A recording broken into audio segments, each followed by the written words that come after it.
Digital electronics में जो 3 basic gates होते हैं वो होते हैं एंड गेट, ऑर गेट और नॉट गेट। बारी बारी से हम इन तीनों की वर्किंग को समझते हैं। तो एंड गेट को समझने के लिए इसके इक्विवेलेंट एक सर्किट बनाया गया है। एंड गेट का बिहेवियर जस्ट इसी के जैसा होता है। अगर हम स्टडी करें इसके बारे में तो यहाँ पर एक बल्ब है जो कि एक बैटरी से कनेक्टेड है, जिसके बीच में 2 स्विचेस सीरीज में लगे हुए हैं। ये कीज़ हैं ए और बी।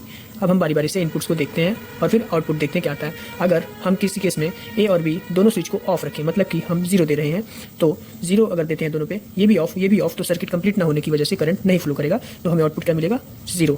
ध्यान दें कि अगर हम जब सर्किट की को ऑफ करेंगे तो मतलब हम 0 वोल्ट दे रहे हैं, या फिर की ऑफ है, और ऑन का मतलब हम स्विच को ऑन कर दे रहे हैं, या फिर ये हाई वोल्टेज दे रहे हैं जो कि अप्रॉक्सीमेटली 5 वोल्ट की होती है।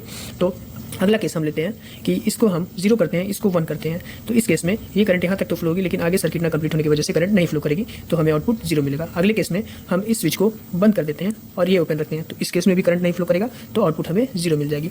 और लास्ट केस में हम दोनों स्विच को जब ऑन कर देंगे तो करंट जो है इस ये सर्किट कंप्लीट होने की वजह से करंट फ्लो करेगा, जिसकी वजह से कि हमें आउटपुट में 1 मिलेगा। तो अगर हम देखें तो यहाँ 0 × 0 0, 0 × 1 0, 1 × 0 0 और 1 × 1 1, मतलब कि जो एंड गेट की वर्किंग है वो इस टाइप की है कि ये दोनों इनपुट्स को आपस में मल्टीप्लाई करता है।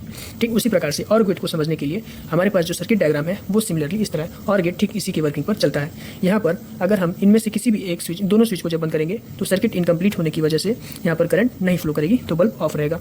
सर्किट अगर हम कंप्लीट कर किसी एक को भी ऑन करते हैं, या तो इसे ऑन करें या तो इसे ऑन करें, तो सर्किट कंप्लीट हो जाएगी। अगर हम ए को 0 करते हैं और बी को 1 करते हैं तो करंट इस पाथ को फॉलो करके चला जाएगा, तो बल्ब ग्लो करेगा।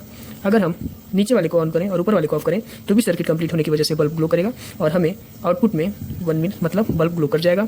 और अगर हम दोनों को ऑन करते हैं तो भी जो बल्ब है वो ग्लो कर रहा है, तो इस कंडीशन में अगर हम दोनों को ऑन करते हैं तो आउटपुट भी हमें 1 मिलेगा।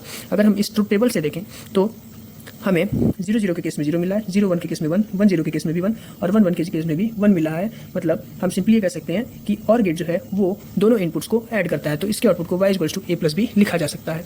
अगले केस में हम देखते हैं, अगले केस में है नॉट गेट। नॉट गेट को इन्वर्टर भी बोलते हैं, क्योंकि ये जो इनपुट हम देते हैं उसका रिवर्स आउटपुट देता है। अगर हम हाई इनपुट देते हैं तो ये लो देता है, और लो इनपुट देने पर हाई आउटपुट देता है।